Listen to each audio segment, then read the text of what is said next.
what these parables give us a glimpse of, the ones we heard from Ezekiel and also in the gospel, is this burning desire in the heart of God himself to do something great, something magnificent and glorious, like creating a huge tree that can give shade and shelter to all kinds of little creatures. But he doesn't just want to do this all on his own. He has no need to do that. He's complete and perfect and perfectly happy on his own.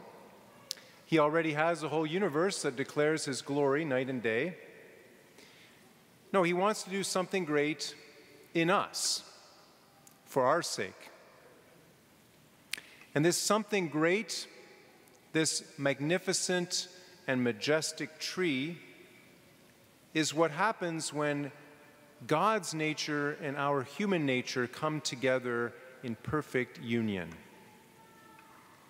In the gospel, it's called the kingdom of God. It's an entirely new, unprecedented, and surprising reality that turns this world upside down. When it comes, it renews everything from the inside out. It's the utmost revelation of the burning love that is the heart of God. Jesus himself, as we know, is the perfect and first embodiment of the kingdom of God on earth. He is its pioneer and perfecter. He is its first, foremost, and most glorious inhabitant. In him, those two seemingly impossibly divided realities, divinity and humanity, come together and live together in perfect unity. Only God could have done this. Only God could have taken the initiative to reconcile his divinity with our humanity. The distance was too great for human power. As we heard in the collect prayed at the beginning of Mass today, without you, God, mortal frailty can do nothing. And we weren't interested anyway. The tragedy of sin is that we put ourselves in a state of enmity with God. We had our backs turned to him. We were moving away from him as fast as our rebellious hearts could take us.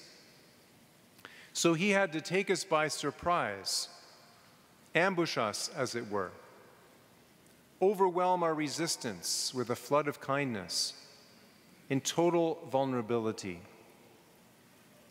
That's the incarnation. That's God the Son being born as a helpless baby from a virgin. And this same unfathomable love that made him enter this life as humbly as we do led him all the way to that most humbling, most humiliating way of exiting this life, the death of the cross. There's no greater love imaginable than this. No wonder Jesus could breathe a great sigh from the cross and say, "It is accomplished." His mission as the Son of God was complete. What remains to be accomplished, though, is for this drama of salvation to be replicated in every human life, in yours and in mine. The story of the glorious tree of the glorious kingdom of God has yet to become your story and my story.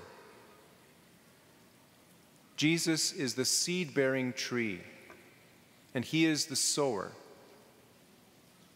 That seed of his has power. His gospel has power. His word and his sacraments have power. Once Jesus has sown the seed, it goes to work on its own. It seeks to replicate the life of Jesus in us, like DNA, so that his dying and rising can become our dying and rising. There is power of a different kind, a complementary power, in the land, in the soil, which represents us in the parables. We don't naturally possess the power of the seed, because that's the power to give divine life to what is human. But the soil, which is us, has power. The power, first of all, to receive and embrace the seed, and then to give the seed everything it needs to grow. It's the power of the womb, which is an active power. It's not just passive.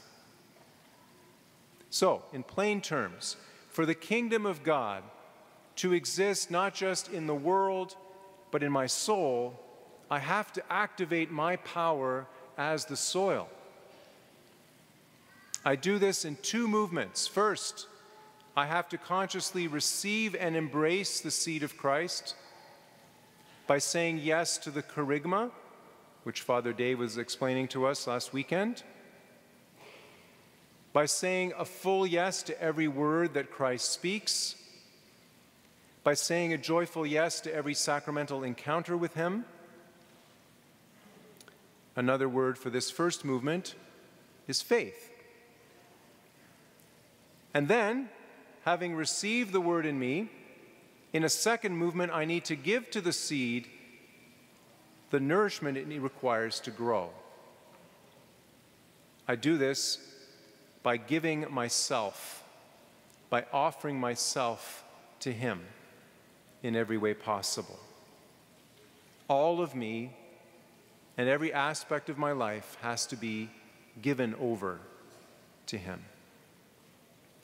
Another word for this second movement is love. So faith and love. If the soil responds to the gift of the seed as it should, then the full power of the seed will be unleashed, and then a new tree will be born. I will flourish in the courts of our God. I will become an image of the magnificent, majestic cedar that is Christ. In him I will be healthy and strong, and my little branches will in turn give shade and shelter to all God's little ones, to his humblest creatures. Let's not let another day, another hour, another instant go by without giving this generous lover of ours everything that he desires.